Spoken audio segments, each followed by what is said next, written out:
오늘의 말씀은 요한 1서 4장 1절에서 6절까지의 말씀입니다. 요한 1서 4장 1절에서 6절 다 같이 한 목소리 읽겠습니다. 사랑하는 자들아, 영을 다 믿지 말고 오직 영들이 하나님께 속하였나 분별하라. 많은 거짓 선지자가 세상에 나왔음이라. 이로써 너희가 하나님의 영어를 알지니 곧 예수 그리스도께서 육체로 오신 것을 시인하는 영마다 하나님께 속하는 것이요 예수를 시인하지 아니하는 영마다 하나님께 속한 것이 아니니 이것이 곧 적그리스도의 영이니라. 오리라 한 말을 너희가 들었거니와 지금 벌써 세상에 있느니라. 자녀들아, 너희는 하나님께 속하였고 또 그들을 이기었나니 이는 너희 안에 계신 이가 세상에 있는 자보다 크심이라. 그들은 세상에 속한 고로 세상에 속한 말을 하며 세상이 그들의 말을 듣느니라. 우리는 하나님께 속하였으니 하나님을 아는 자는 우리의 말을 듣고 하나님께 속하지 아니한 자는 우리의 말을 듣지 아니하나니 진리의 영과 미혹의 영을 이로써 아느니라. 아멘. 구정 명절이 지난 지가 얼마 안 됐더라고요. 이번 한 주간 좀 추위에 또 고생하고 또 그러다 보니까 되게 오래된 것처럼 그렇게 느껴졌는데 한 일주일 정도밖에 지나지 않은 일입니다. 근데 구정 명절에 가장 우리가 가족들을 만나는 그런 시간들을 갖죠. 오랫동안 떨어졌던 일가 친척들을 만나고 고향이라고 하는 곳을 찾아가서 또 부모님도 뵙고 오는 그런 시간을 갖는데 참 그런 것 같아요. 많이 바빠지고 또 여유가 없어지다 보니까 부모님을 찾고 또 가족을 만나는 것들이 그런 어떤 명절이나 이런 기회가 아니면 만나기가 참 어려워지는 그런 때가 되는 것 같습니다. 그런데 여러분, 그때의 시간들이 참 우리에게 소중하다는 것을 좀 알고 좀 우리가 더 그 날들을 사모했으면 좋겠어요. 왜냐하면 1년에 2번이라고 하는 시간으로 계산해 본다고 한다면 우리의 만남, 그런 가족들과의 어떤 그 소중한 만남이 10년이면은요 20번밖에 안 돼요. 그렇죠? 20년이라고 해도 40번밖에 되지 않습니다.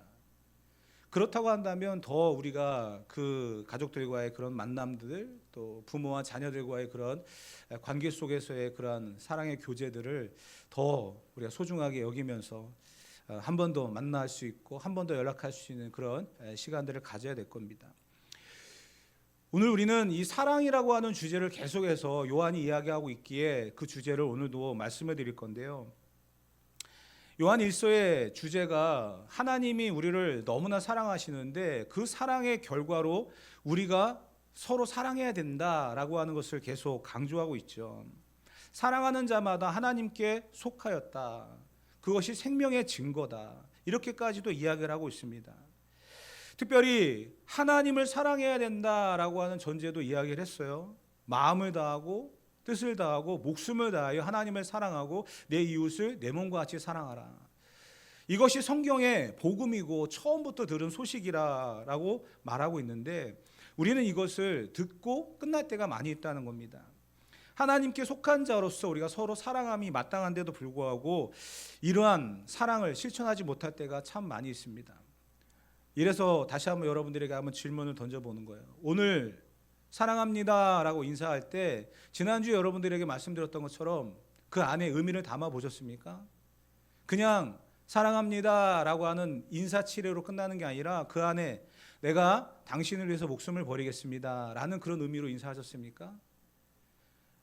우리는 말씀을 들었을 때에 그 말씀을 적용하며 또 그것이 내 말씀이 되기 위해서 정말 한 걸음 더 나아가는 그런 삶을 살아가야 되는데 삶은 그렇게 우리에게 여유롭지가 않고 또 심지어는 그 말씀을 잊어버리며 살아가게 할 때가 많이 있죠. 그러다 보니까 오늘 이 말씀들이 굉장히 중요해요. 오늘의 본문은 지난 시간에 말씀드렸던 그 연속성, 연장선에서 이 말씀이 기록되어졌는데 우리가 사랑을 해야 되는데도 불구하고, 목숨을 버리는 그러한 사랑을 해야 됨에도 불구하고 그렇게 사랑하지 못할 때가 많이 있거든요. 그러면서 우리는 스스로 내가 구원받은 사람인데 그러한 사랑을 못하고 있다, 그러면서 자책을 한다는 거예요. 그런데 그 상황도 하나님이 다 아시기 때문에 우리에게 자책하며 실망하고 포기하지 말아라, 다시금 기도하면서 하나님의 은혜를 구하고 성령의 능력을 구해서 다시 사랑할 수 있는 자리로 나아가라, 이렇게 말씀하셨거든요. 그러면서 오늘 이 말씀 속에서 그 영, 하나님 앞에 기도하면서 구해야 될 그 영이 과연 무엇인가에 대한 이야기를 해나가고 있습니다. 다른 이야기가 아니라 연장선에서 이 말씀을 하고 있다는 거예요. 사실 우리가 구원받은 자로서의 확신을 갖는 거 굉장히 중요하고요. 하나님이 나를 사랑하시되 그 아들을 죽이시면서까지 사랑하셨다라고 하는 이 확신을 가지고 우리가 서로 사랑하는 거거든요. 그러면서 우리가 이 사랑을 통해 예수님을 보여줄 수 있어야 되고 드러낼 수 있는, 예수님을 닮아가는 그러한 삶을 살아가야 되는데요. 하나님이 사람을 창조하셨을 때 원래의 하나님은 서로 사랑하게끔 만들어 놓으셨어요. 하나님이 사람을 만드실 때에, 아담과 하와를 만드실 때 어떻게 하셨습니까? 아담의 갈빗대를 취해서 하와를 만드셨거든요. 그러면서 아담이 뭐라고 얘기합니까? 이는 내 뼈 중에 뼈요, 살 중에 살이로다. 정말 멋있는 프로포즈를 하지 않았습니까? 그만큼 사랑하는 관계로 만들어 놓으셨다는 거예요, 사람을. 그런데 그 가운데서 죄라고 하는 것이 들어와서 아담과 하와를 미혹했죠. 하나님이 먹지 말라고 했던 선악과를 먹고 난 이후에 그들은 죄라는 것을 알게 되어졌고, 결국은 에덴 동산에 쫓겨나야 되어, 그리고 그 자녀들이 했던 행위가 뭐였습니까? 미움이었다는 거예요. 가인과 아벨이 어떻게 합니까? 죽이잖아요. 형제를 죽이는 일까지 벌어졌다는 거예요. 결국 요한이 이야기하고자 하는 것은 이 이야기예요. 하나님이 우리를 창조하셨던 그 창조의 목적대로 우리가 회복되어지는 것, 하나님이 우리에게 요구하시는 그 사랑의 모습을 회복하는 것, 그것을 계속해서 갖고 이야기를 하고 있다는 것입니다. 우리가 하나님 앞에 속하였다, 하나님 앞에 속하였다. 계속 말씀드리지만 하나님께 속하지 아니하면 마귀에게 속한 겁니다. 중간은 없다는 거예요. 그것을 계속 이야기하고 있잖아요. 생명이 아니면 사망이고 빛이 아니면 어둠이고 하나님께 속하지 아니하였다면 마귀에게 속한 것이다. 그러면 우리가 사랑하면 하나님 앞에 속하는 것이고요, 사랑하지 아니하면 마귀에게 속하는 것이죠. 우리가 이 사랑을 알고 서로 사랑하면서 예수님을 이 땅에 보내심으로 말미암아 그 아들을 죽이셔서 그 사랑을 우리에게 보여주셨던 그 하나님의 사랑을 우리가 받았고, 우리가 그러한 사랑을 가지고 사랑을 해야 되는데 계속해서 우리를 미혹한다는 거예요. 그렇게까지 할 필요가 있겠어? 너 말고도 다른 사람들이 충분히 할 텐데 왜 너까지? 그러면서 우리의 그 사랑을 빗바라게 만드는 경우들이 많이 있다는 것입니다. 요한은 끊임없이 이야기하고 있는 하나님을 사랑하고 이웃을 사랑하라고 하는 이 부분에 있어서 하지 못하는 그러한 부분에 있어서 자책하면서 내가 못하고 있다, 실망하는 것이 아니라 기도하면서 성령의 은혜를 구하여 더 힘있게 계속해서 그 사랑을 실천해 가라고 이야기를 하며 오늘 본문 말씀을 기록해 놨는데요. 1절 말씀을 다 같이 한번 다시 읽어보도록 하겠습니다. 1절 말씀입니다. 사랑하는 자들아, 영을 다 믿지 말고 오직 영들이 하나님께 속하였나 분별하라. 많은 거짓 선지자가 세상에 나왔음이라. 하나님의 영, 우리가 하나님 앞에 속하였는가를 분별하라 라고 하면서 하나님의 영이 아니라 거짓 선지자들의 영이 있다는 거예요. 잘못된 영이 있다는 거죠. 이 영의 세계가 참 복잡한 것 같습니다. 그러나 우리는 다른 거 생각할 필요 없습니다. 내가 하나님의 영, 성령에 사로잡혀 살아가고 있는가, 성령이 나를 떠나가지 않기를 기도하며 살아가는 저와 여러분들이 되어야 될 줄 믿습니다. 이것이 우리들의 간구가 되어야 되는 거예요. 시편 51편에 보게 되어지면 다윗이 하나님 앞에 기도하죠. 내가 범죄하였습니다. 내가 잘못했습니다. 그러나 하나님, 나의 죄를 용서해 주시고 주의 성령도 거두지 마옵소서. 이런 고백을 하잖아요. 우리는 죄인임을 분명히 알고 살아가야 됩니다. 그러나 그 죄인이기 때문에 우리 안에 성령이 거하시지 않는 것이 아니라 죄인이기 때문에 우리 안에 성령이 거하시는 거거든요. 그런데 그 성령마저 떠나버리면 우리는 남는 건 죄밖에 없다는 거예요. 그래서 성령이 우리 안에 거하시고 그 성령의 인도하심으로 살아가기를 우리는 간구해야 한다는 것입니다. 지난 시간에도 말씀드렸던 것처럼 우리가 왜 기도합니까? 하나님의 말씀을 가지고 사랑하라 라고 했는데 사랑을 못해요. 그만한 수준에 이르지를 못해요. 그만큼 사랑하지 못합니다. 자책하는 거예요. 내가 그만큼 못하는구나. 그러면서 끝나는 인생이 아니라 그때 하나님 앞에 기도하라고 했잖아요. 무엇을 구해야 될까요? 성령을 구해야 되는 거예요. 하나님, 사랑할 수 있도록, 그 말씀대로 사랑할 수 있도록, 하나님의 그 사랑을 내가 보여줄 수 있도록 그런 능력을 성령께서 내게 부어주시고 함께해 주셔서 드러낼 수 있도록 그러한 기도를 우리가 해야 된다는 것입니다.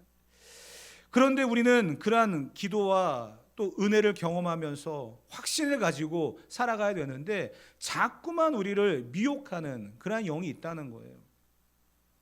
그렇기 때문에 우리는 다시 한번 이러한 하나님이 나를 그래도 사랑하시는, 사랑하라 했는데도 불구하고 사랑하지 못하는 우리를 그래도 사랑하시는 그 하나님이 계시기 때문에 그 사랑의 힘을 가지고 오늘도 살아가는 줄 믿습니다. 그 담대함과 그 확신이 우리에게는 굉장히 중요한 거거든요. 그 담대함과 확신도 성령께서 주시는 거예요. 지난 시간에 본문을 다시 한번 읽어볼게요. 요한 1서 3장 20절부터 24절까지의 말씀입니다. 다 같이 읽어봅시다. 이는 우리 마음이 혹 우리를 책망할 일이 있어도 하나님은 우리 마음보다 크시고 모든 것을 아시기 때문이라. 사랑하는 자들아, 만일 우리 마음이 우리를 책망할 것이 없으면 하나님 앞에서 담대함을 얻고 무엇이든지 구하는 바를 그에게서 받나니 이는 우리가 그의 계명을 지키고 그 앞에서 기뻐하시는 것을 행함이라. 그의 계명은 이것이니 곧 그 아들 예수 그리스도의 이름을 믿고 그가 우리에게 주신 계명대로 서로 사랑할 것이니라. 그의 계명을 지키는 자는 주 안에 거하고 주는 그의 안에 거하시나니 우리에게 주신 성령으로 말미암아 그가 우리 안에 거하시는 줄을 우리가 아느니라. 아멘. 부족함을 압니다. 연약함을 압니다. 그렇기 때문에 기도하라는 거예요. 자책하고 실망하고 포기하는 게 아니라 그 순간에 기도하라잖아요. 그러면 무엇이? 성령으로 말미암아 그가 우리 안에 거하시는 줄을 알게 되어진다. 그런 확신을 가지고 살아가게 되어진다는 거예요. 결국 우리는 기도의 자리로 나아가는, 그래서 성령의 도우심을 받으며 살아가는 그런 삶을 살아가야 될 줄 믿습니다. 사랑하는 성도 여러분, 그렇습니다. 성도에게 가장 중요한 게 뭘까요? 그것은 사랑이에요. 이 세상은 자꾸만 이 사랑이 아니라 다른 것들을 이야기할 때가 너무나 많습니다. 세상은 자꾸만 우리에게 이렇게 살아가라고 하면서 자기들의 어떤 방식을 이야기할 때도 많이 있습니다. 그런데요, 성도는요, 그리스도인은요, 하나님의 사람은요, 세상에 귀를 기울이는 것이 아니라 하나님의 음성에 귀를 기울여야 될 줄 믿습니다. 우리는 부족하지요, 연약하지요, 실수합니다, 넘어집니다, 죄를 범할 수밖에 없습니다. 그럼에도 불구하고 우리를 사랑하신 하나님이 계시다는 것을 우리는 분명히 알아야 돼요. 세상은요, 그 상황 속에서 우리를 더 끄집어내죠. 거봐, 안 되잖아, 그럴 줄 알았어 하면서 자꾸 끄집어내요. 그리고서는 더 못하게 만들어요. 그리고 하나님과 상관이 없다고 말합니다. 여러분, 우리는 세상의 기준으로 살아가는 것이 아니라 하나님의 말씀으로 살아가는 줄 믿습니다. 그렇기 때문에 성령을 구하며 살아가는 거예요.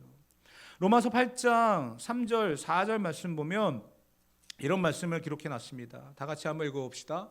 율법이 육신으로 말미암아 연약하여 할 수 없는 그것을 하나님은 하시나니 곧 죄로 말미암아 자기 아들을 죄 있는 육신의 모양으로 보내어 육신의 죄를 정하사 육신을 따르지 않고 그 영을 따라 행하는 우리에게 율법의 요구가 이루어지게 하려 하심이라. 아멘. 우리의 육체가 너무나 연약하다는 것을 안다는 거예요. 그래서 하나님께서 하실 수 있기 때문에 하나님의 영을 구하라는 거예요. 우리가 얼마나 연약한 존재인지를 너무나 잘 아시기 때문에 하나님의 영을 구할 때 하나님께서 그 영을 부어주셔서 우리로 하여금 하나님의 말씀, 율법의 요구대로 살아갈 수 있도록 인도하신다라는 사실입니다. 그 사실을 우리가 알고 살아가야 되는데요. 로마서 8장 3절에 보게 되어지면 그 아들을 육신의 모양으로 이 땅에 보내셨다라고 하는 본문이 기록되어 있거든요. 왜 우리가 하나님 앞에 기도하면서 성령을 구하여 내가 실패한 부분들을 회복하고 다시 일어서서 하나님의 뜻대로 나아가야 된다라고 말씀하면서 왜 육신을 입고 이 땅에 오신 예수님을 거기에 기록해 놨을까? 이것이 이제 오늘 본문과 연결되어지는 아주 중요한 핵심인데요. 예수님이 육신을 입고 이 땅에 오신 이유가 분명히 있지 않겠습니까? 첫째는 우리가 잘 알고 있듯이 하나님께서 우리의 죄에 대한 대가를 지불하게 하시기 위해서 예수님을 이 땅에 육신으로 입고 오게 하셨어요. 우리의 죄의 대가는 죽음입니다. 사망이죠. 피값이에요. 그런데 피 흘림이 있어야 되는데 내 생명 그것을 대신하여서 예수님을 이 땅에 육신으로 입고 오게 하셔가지고 그 아들을 죽이셨다는 거죠. 그러기 위해서 육신으로 예수님 이 땅에 오셔야만 했습니다. 두 번째는요, 오늘 본문과 굉장히 연결되어지는 아주 중요한 그러한 이야기인데요. 그것은 예수님이 사셨던 그런 모습을 우리가 기억하며 살아가야 된다는 거예요. 하나님, 목숨을 버리면서까지 사랑하라고 말씀하셨는데 참 그렇게 살기 어렵습니다. 심지어는 할 수 없습니다 라고 말하는 사람들에게 예수님이 사셨던 모습을 보라는 거죠. 여러분, 예수님이 말씀을 전하는 그 현장에 어린아이들이 예수님 앞에 다가오고 있었습니다. 그런데 당시에 유대 사회에서는요, 어린아이와 여자와 노인은 아예 접근도 못하게 하고요, 사람 수에도 들어가지 않을 만큼 그런 대우를 받았습니다. 어린아이들이 예수님 앞에 올 때 제자들이 막아버렸어요. 그 상황을 보여주는 거거든요. 근데 예수님은 어떻게 하셨습니까? 그 아이들이 내게 오는 것을 막지 말라. 그러면서 그 아이들을 끌어안고 기도까지 해주셨잖아요. 사람들의 생각을 바꿔버리시는 거예요. 너희가 하찮게 생각하고 너희가 아니다라고 생각하고 있는 그러한 사람들조차 너희는 끌어안아야 된다.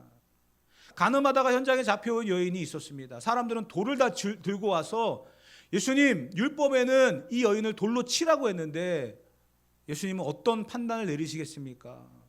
예수님 뭐라고 하셨어요? 너희 중에 죄 없는 자가 먼저 돌로 치라.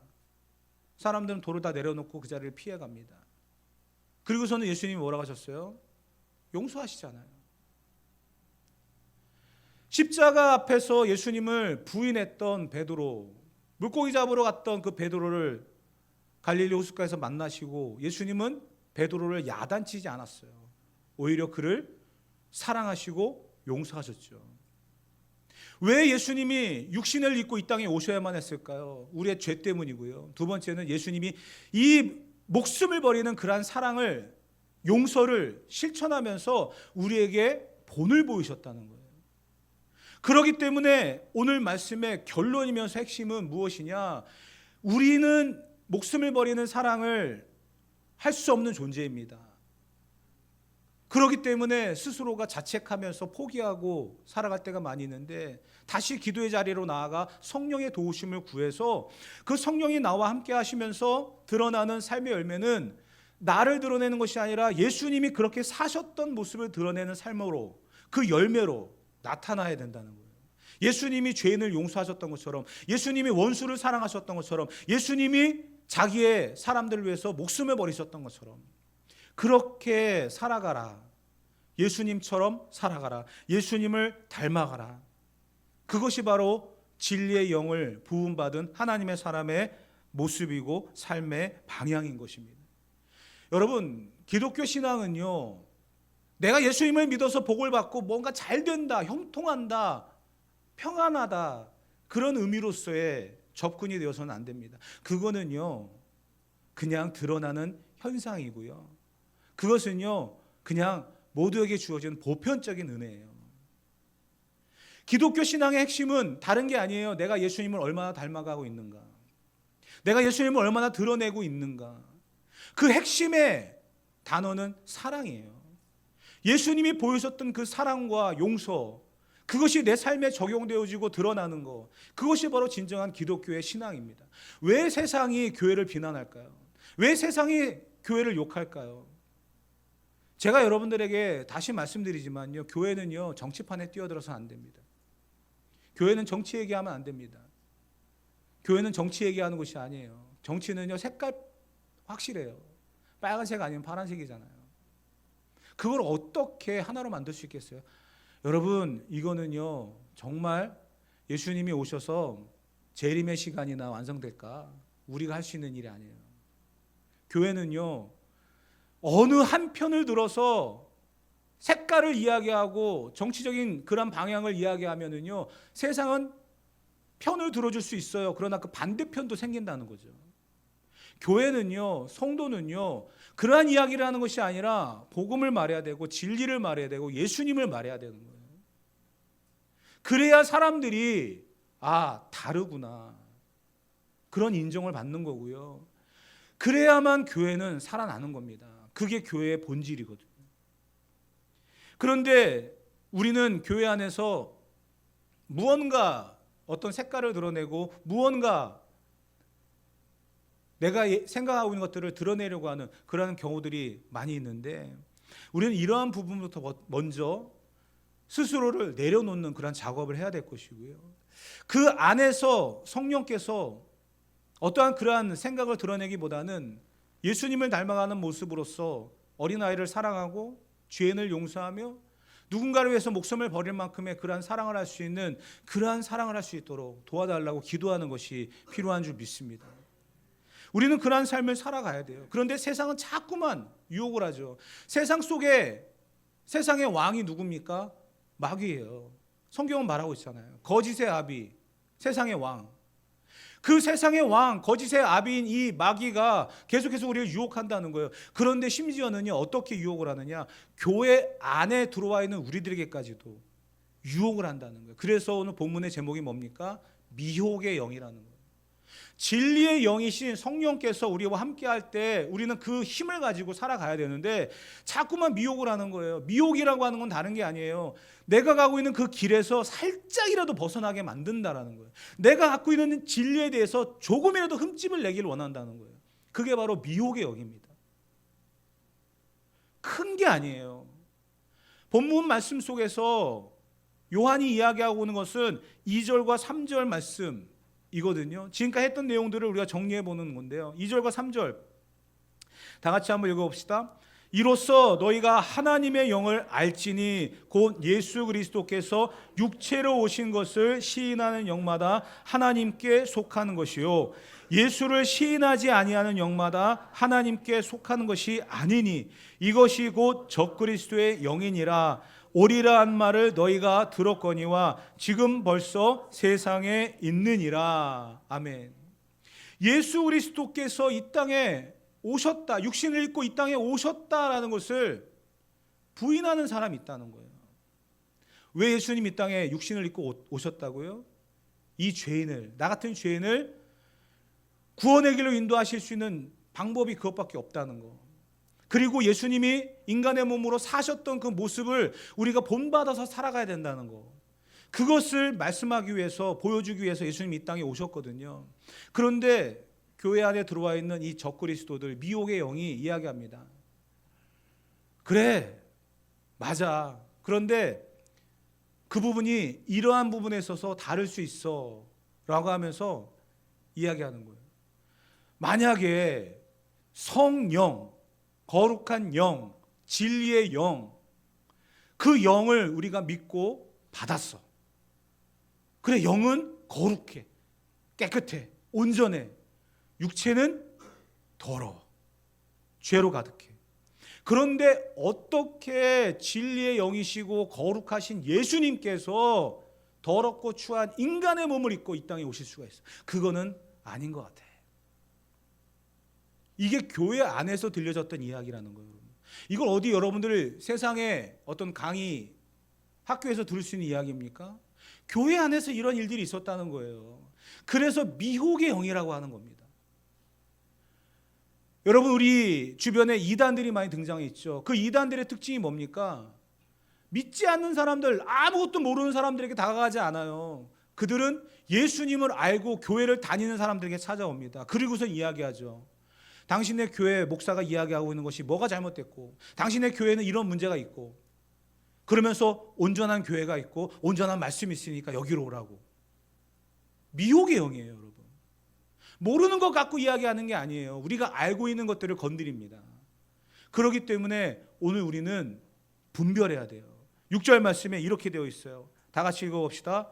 우리는 하나님께 속하였으니 하나님을 아는 자는 우리의 말을 듣고 하나님께 속하지 아니한 자는 우리의 말을 듣지 아니하나니 진리의 영과 미혹의 영을 이로써 아느니라. 아멘. 분별하라고 이야기하잖아요. 분별하라고. 그 분별의 기준이 뭐예요? 하나님을 아는 자와 우리의 말을 듣는 자가 진리의 영, 하나님께 속한 것이고요. 하나님께 속하지 아니한 자는 우리의 말을 듣지 않는다라고 되어 있잖아요. 그것이 미혹의 영이라는 거예요. 교회 안에 들어와 있는 이단들, 교회 안에 들어와 있는 잘못된 사상들, 이것이 우리 안에 있을 수도 있어요. 그렇기 때문에 이 시간에 우리는 기도하는 거예요. 진리의 영이신 성령께서 우리와 함께 하기를. 이 세상을 살아갈 수 있는 그러한 힘과 방향성도 이 성령 안에서 흔들림 없이 자리매김을 해야 될 줄 믿습니다. 그런데요, 다윗이 기도했던 것처럼 우리는 죄를 범할 수밖에 없는, 죄와는 떨어질 수도 없는 그러한 죄인들입니다. 그래서 그런 기도하잖아요. 주의 성령을 내게서 거두지 마옵소서. 오늘 우리가 주의 성령을 구하고 그 성령이 내 안에서 역사하면서 이 미혹의 영과의 싸움에서 이길 수 있도록 하나님 분별의 영을 허락해 주시고 진리의 영이 날마다 우리를 사로잡아 주셔서 모두를 사랑하고 끌어안으며 예수님이 보여주셨던 그러한 사랑의 결과들을 우리의 삶에 드러내는 열매가 되게 하셔서 오늘도 우리의 모습을 통해 많은 사람들이 옳은 길로 인도함을 받으며 복음을 듣고 구원받는 역사들이 일어날 수 있도록 흔들림 없는 믿음의 길을 걸어갈 수 있도록 인도하여 주시옵소서. 기도하며 성령의 도우심으로 살아갈 수 있는 우리 모두가 되어지기를 주님의 이름으로 축복합니다.